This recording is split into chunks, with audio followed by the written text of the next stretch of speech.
ফিরছে শেখ হাসিনা, ছাত্রলীগ ভয়ঙ্কর রূপে ফিরবে, এমন লেখাটাই ভেসে উঠল খুলনার রেল স্টেশনে।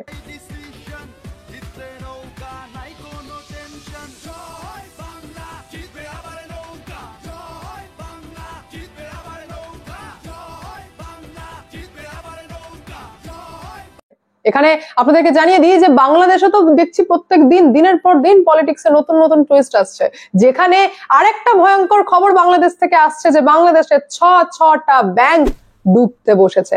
ডোনাল্ড ট্রাম্পের প্রিয় শত্রু মাইক্রো ফাইন্যান্স গায় কি ফাইন্যান্সের দিক থেকে পুরোপুরি ভরাডুবি, নাকি গোটা বাংলাদেশকে লুটে ফেরো বিদেশে শিফট হবার পরিকল্পনা?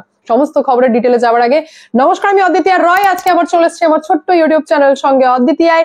আপনাদের সকলকে প্রণাম ও ভালোবাসা জানিয়ে আজকের প্রতিবেদন আমি এখান থেকে শুরু করছি। যেমনটা আপনাদেরকে বলেছিলাম আমি যে এই মোহাম্মদ ইউনুস কম চেষ্টা করেনি গোটা ছাত্রলীগকে ব্যান করে আওয়ামী লীগকে পুরো ধুলোয় মিশিয়ে দেওয়ার, কিন্তু তারপরেও আমি আপনাদেরকে বলেছিলাম যে আওয়ামী লীগ ধীরে ধীরে নিজেদের বেশ কিছু ছোট ছোট কর্মসূচি করছে। হতেই পারে যে পুলিশ পারমিশন দিচ্ছে না, তারপরেও তারা ধীরে ধীরে কর্মসূচি করছে, যেখানে ছাত্রলীগও তলায় তলায় নিজেদেরকে তৈরি করছে ফেরও উভরে আসার জন্য। এবং ইতিমধ্যে এত চাঞ্চল্যকর বিষয়, খুলনা রেল স্টেশনে ভেসে উঠলো একটা লেখা, যে লেখা দেখে রীতিমতো ইউনুস গভর্নমেন্ট চমকে গেল। একদিকে আরাকান আর্মির প্রেসার, এদিকে ভারতের ডিপ্লোমেসি, আর তারপর তার পাশাপাশি শেখ হাসিনা ফেরার আতঙ্ক। কিভাবে চালাবো ভাই গভর্নমেন্ট? এত ভয় ভয় তো বাড়ি চালানো যায় না, দেশ কি করে চালাবো? লেখাটি যেটা ভেসে উঠলো সেটা হচ্ছে ছাত্রলীগ আবার ভয়ঙ্কর রূপে ফিরবে, জয় বাংলা জয় বঙ্গবন্ধু, শেখ হাসিনা আবার আসবে। এবং এই লেখাটি ভাসতে দেরি, যেখানে আমরা একটা কথা ইজিলি বলতে পারি যে বাংলাদেশে এখনো পর্যন্ত শেখ হাসিনার ক্রেজ কিন্তু কোনো অংশে কমেনি, যেখানে তলায় তলায় ছাত্রলীগ ধীরে ধীরে নিজেদেরকে ফেরও গড়ে তোলার চেষ্টা করছে এবং চেষ্টা করছে এই ফ্যাসিবাদী ইউনুস গভর্নমেন্টকে উপড়ে ফেলে দিয়ে শেখ হাসিনাকে ফিরিয়ে আনতে। যার বেশ কিছু কর্মসূচি আমরা দেখতে পাচ্ছি যে ভারতে বসে শেখ হাসিনাও বিভিন্ন দেশ বিদেশে ভার্চুয়ালি মিটিং করছেন এবং আওয়ামী লীগের নেতাদের সাথে যোগাযোগ পর্যন্ত রাখছেন, চেষ্টা করছেন বাংলাদেশে ফেরার। এবং ইতিমধ্যে যে বিষয়টা ঘটছে সেটা হচ্ছে বাংলাদেশের নিউজ মিডিয়াতে লেগে গেছে তোলপাড়, অর্থাৎ এই সেই আওয়ামী লীগ যাকে পুরো শেষ করে দিয়ে শেখ হাসিনাকে ভারত পাঠিয়ে দিলাম, অর্থাৎ বাংলাদেশ থেকে তাড়িয়ে দিলাম, তারপরে এইরকম একটা লেখা যা রাজনীতিতে তো ডেফিনেটলি একটা চাঞ্চল্যকর পরিস্থিতি তৈরি করছে, যেখানে বাংলাদেশের মিডিয়া, প্রতিদিনের বাংলার দেশ, সময় টিভি, যমুনা টিভি, কোন মিডিয়াই বাংলাদেশের কভার করতে করতে বাদ দেয়নি যে শেখ হাসিনা ফিরছে এবং আতঙ্কে রয়েছেন ইউনুস গভর্নমেন্ট। ইতিমধ্যে আমাদের সামনে আরেকটা বিষয় সামনে এসেছে, সেটা হচ্ছে 16 ডিসেম্বর হতে চলেছে মহান বিজয় দিবস, যা আওয়ামী লীগ পালন করে থাকে। আর এই সেই দিবস যেটা 16 ডিসেম্বর রয়েছে, তারই দুদিন আগে এরকম একটা ঘটনার ঘটা তা যথেষ্ট ইঙ্গিতপূর্ণ। এবং এই দিবসের দিন যেটা ঘটেছিল, ছোট্ট করে আপনাদেরকে মনে করাই যে ঢাকাতে যৌথ বাহিনীর কাছে পুরোপুরি যাকে বলা হয় প্রফেশনালি আত্মসমর্পণ করেছিলেন এই পাকিস্তানি বাহিনী, যেখানে প্রথমবার গোটা বিশ্বের মানচিত্রে বাংলাদেশ বলেও একটি দেশ রয়েছে, তার জন্ম হয়েছিল এই 16 ডিসেম্বর। এবং যেখানে শেখ মুজিবুর রহমান বঙ্গবন্ধু নামে যিনি পরিচিত, তার সবাই মিলে হাহাকার, অর্থাৎ বলতে পারেন যে মহানায়ক হয়ে উঠেছিলেন। এবং শেষ পর্যন্ত শেখ মুজিবুর রহমানের 9 মাসের একটা রক্তক্ষরণের যে আন্দোলন চলছিল, সেটা শেষ পর্যন্ত সেখানেই নাকি অবসান ঘটেছিল। শুধুমাত্র এখানেই শেষ না, এই দিনটি এই কারণেই আরো বেশি করে ইম্পর্টেন্ট হয়ে দাঁড়ায় আওয়ামী লীগের জন্য, কারণ প্রায় 30 লক্ষ মানুষ শহীদ হয়েছিলেন। যেখানে 30 লক্ষ মানুষ শহীদ মানে কত পরিবারের ওপর ইম্প্যাক্ট পড়েছিল তা বলার নিশ্চয় অপেক্ষা রাখে না। সেই কারণে আওয়ামী লীগ এই দিনটাকে মহান বিজয় দিবস হিসেবে পালন করে থাকে। এবং ঠিক তারই আগে খুলনা রেল স্টেশনে এরকম শেখ হাসিনা ফেরও ফিরতে পারেন এরকম একটা মন্তব্য যথেষ্ট ভাবে ইউনুস গভর্নমেন্টকে একটু হলেও ভাই ভাবাতে তো ডেফিনেটলি বাধ্য করবে।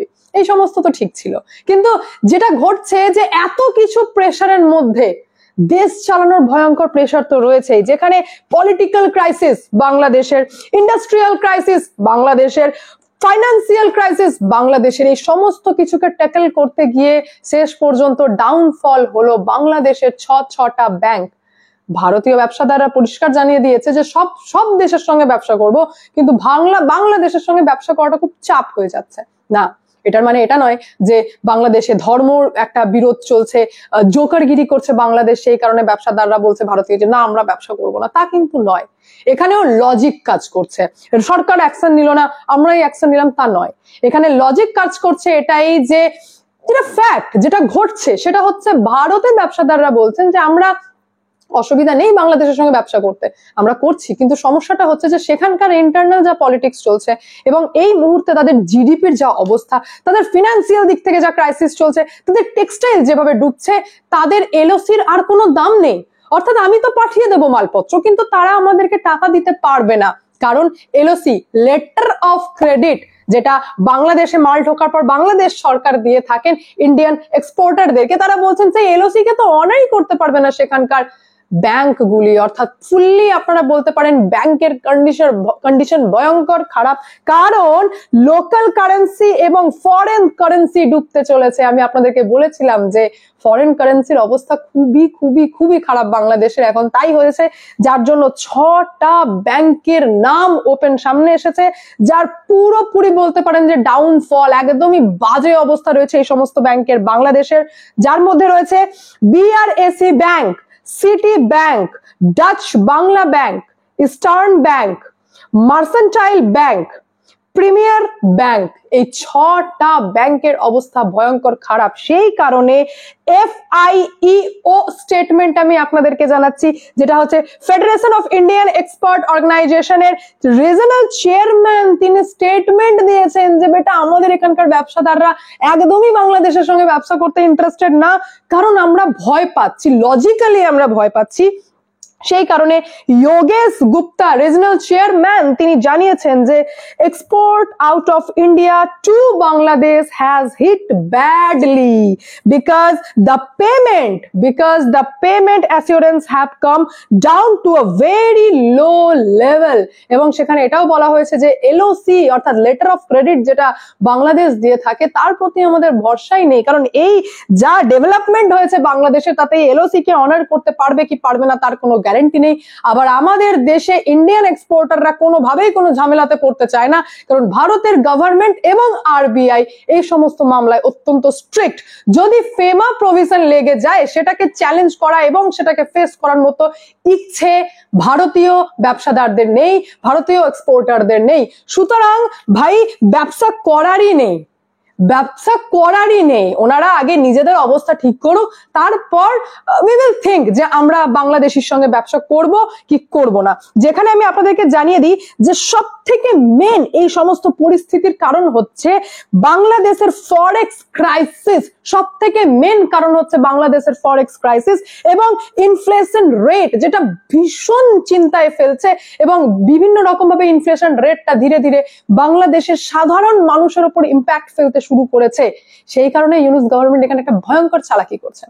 তিনি বারবার চেষ্টা করছেন ধর্ম, ভারতের নামে সুড়সুড়ি একটু উস্কে দিয়ে সাধারণ মানুষকে এঙ্গেজ করে রাখি, যার জন্য তিনি বলছেন তোমরা কি চাও, ভারতের কাছে আমরা মাথা বিকিয়ে দেবো, তোমরা কি চাও, ভারতের কাছ থেকে আমরা হাতে পায়ে ধরে মাল কিনবো না, আমরা ইউরোপ কান্ট্রি থেকে মাল আনবো। অর্থাৎ কি ভারতের নামে উস্কে নিজের যে অবস্থা খারাপ সেটাকে ঢাকার চেষ্টা করছেন, অর্থাৎ শাক দিয়ে মাছ ঢাকার চেষ্টা করছেন।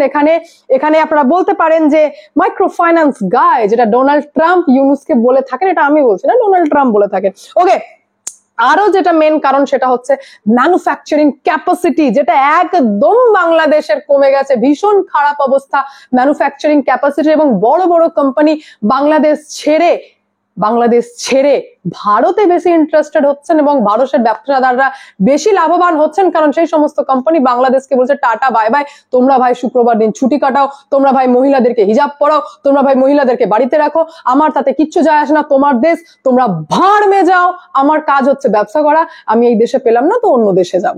সেই কারণে বাংলাদেশ ভুগছে, যার জন্য টেক্সটাইলের এত খারাপ পরিস্থিতি বাংলাদেশে, যেটা আমার বলার অপেক্ষা রাখে না। বিভিন্ন বড় বড় মিডিয়াতে আপনারা দেখতে পাবেন বাংলাদেশের টেক্সটাইলকে নিয়ে সব থেকে বেশি আবেগ প্রকাশ করা হচ্ছে যে শেষ হয়ে গেল বাংলাদেশের টেক্সটাইল। জাস্ট একটা ছোট্ট এক্সাম্পল দিয়ে আমি আপনাদেরকে কথা বলবো, বিকজ তথ্য ছাড়া কথা মানায় না, আর গল্প দিতে অদ্বিতীয় আসে না। সেই কারণে আপনাদেরকে তথ্য দিয়ে জানিয়ে দিচ্ছি যে যা ঘটনা ঘটেছে সেটা হচ্ছে 2 দিন আগে অটো মোটর পার্টস, যেটার 95% বাংলাদেশ ইম্পোর্ট করতো, 95%, মানে কিছু বানানোর ক্ষমতা পর্যন্ত নেই এই দেশের, যা 95% বিদেশ থেকে ইম্পোর্ট করতো, তার মধ্যে 90% ডিপেন্ড অন ইন্ডিয়া, যে ইন্ডিয়া আমাদেরকে দেবে, ইন্ডিয়া আমাদেরকে অটো মোটর পার্টস গুলি পাঠাবে। সেই ইন্ডিয়ার ব্যবসাদাররা পরিষ্কার ভাবে বলে দিয়েছেন যে বেটা আমরা একদম পাঠাবো না, কারণ আমার মাল তো চলে যাবে, উল্টো তোমরা টাকা দিতে পারবে না। সেই কারণে যে ভারতের সাথে এক মাসে, আই রিপিট, এক মাসে টোটাল বিজনেস হতো 1000 কোটি টাকার, মান্থলি বিজনেস হতো টোটাল 1000 কোটি টাকা, শুধুমাত্র অটো মোটর পার্টস এর সেই বিজনেস বন্ধ করে দেওয়া হয়েছে এক মাসের জন্য। বলা হয়েছে বেটা এখন আমরা কোনো জিনিস বাংলাদেশে পাঠাতে ইন্টারেস্টেড না।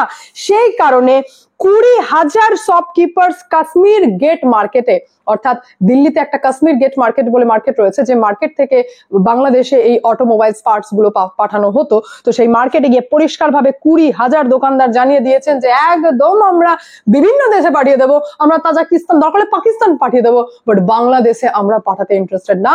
কারণ হচ্ছে তারা টাকা দিতে পারছে না এবং পারবে না। সেই কারণে খুবই খারাপ অবস্থা, বাংলাদেশের সঙ্গে কেউ ব্যবসা করতে চাইছে না। এবং যে ল্যান্ড বেসড ট্রেড চলতো, অর্থাৎ ল্যান্ড পোর্টের মাধ্যমে এই সমস্ত ব্যবসা হয়ে থাকে ভারত এবং বাংলাদেশের মধ্যে, তার মধ্যে হচ্ছে পেট্রাপোল এবং পেনাপোল, এখানে 70% ব্যবসা ল্যান্ড বেস হয়ে থাকে।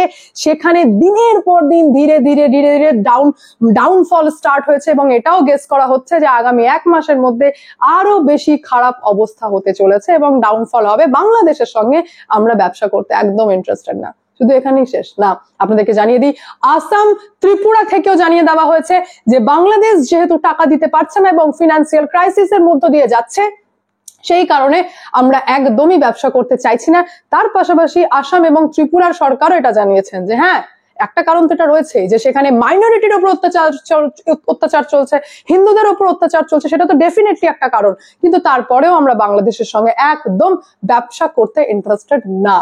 এবার আপনারা বুঝে নিন যে এই দোকান বন্ধ করাবেন, আল্লাহু আকবার করবেন, মানে আমি একটাই কথা বারবার বলে থাকি যে ধর্ম তো ডেফিনেটলি হতেই থাকবে, কিন্তু পেট চলবে, বেঁচে থাকবেন তবে তো ধর্ম। অর্থাৎ ধর্ম থাকলো আর ধর্মের মাধ্যমে আপনাদের পেট চলবে তা কিন্তু নয়। আগে বেটা নিজেকে ঠিকঠাক থাকতে হবে, নিজের দেশ ঠিকঠাক থাকতে হবে। সেই কারণে আপনারা জানেন যে UAE থেকে পর্যন্ত ভিসা বন্ধ করে দিয়েছে, বিকজ খুব ভালোই বোঝেন যে আমাদের ব্যবসা করতে হবে, আমরা এইসব লিটিগেশনের মধ্যে নেই ভাই। তোমরা যা খুশি করো, তোমাদের দেশকে উড়িয়ে ফেলে দাও, আমি এসব ঝামেলার মধ্যেই নেই। সুতরাং এর থেকে শুক্রবার দিন দোকান বন্ধ করিয়ে দেওয়া হোক, দোকানের বাইরে পর্দা দিয়ে দেওয়া হোক, 5 বেলা করে নামাজ পড়া হোক, চলতেই থাকবে। কিন্তু এই পরিস্থিতি যেটা বাংলাদেশের এখন সাধারণ জনগণ ভুগছে, তারা দিনের পর দিন তারা ফিল করছে যে শেখ হাসিনাই ভালো ছিলেন। কারণ কোভিড টাইমেও যে ফিনান্সিয়াল ক্রাইসিস আমাদেরকে বুঝতে দেয়নি, তার তো 3 মাস হয়নি যাওয়া, এবং আমরা অত্যন্ত বাজেভাবে ভুগছি। দেখা যাক বাংলাদেশের পরিস্থিতিতে নেক্সট কি আসে এবং রাজনৈতিক দিক কোন দিকে মোড় নেয়। আজকে এখানে এন্ড করি, দেখা হচ্ছে নেক্সট ভিডিওতে। ভালো থাকবেন, সুস্থ থাকবেন, সঙ্গে অদ্বিতীয় চ্যানেলকে অতি অবশ্যই সাবস্ক্রাইব করবেন, কারণ যা হবে স্পষ্ট হবে।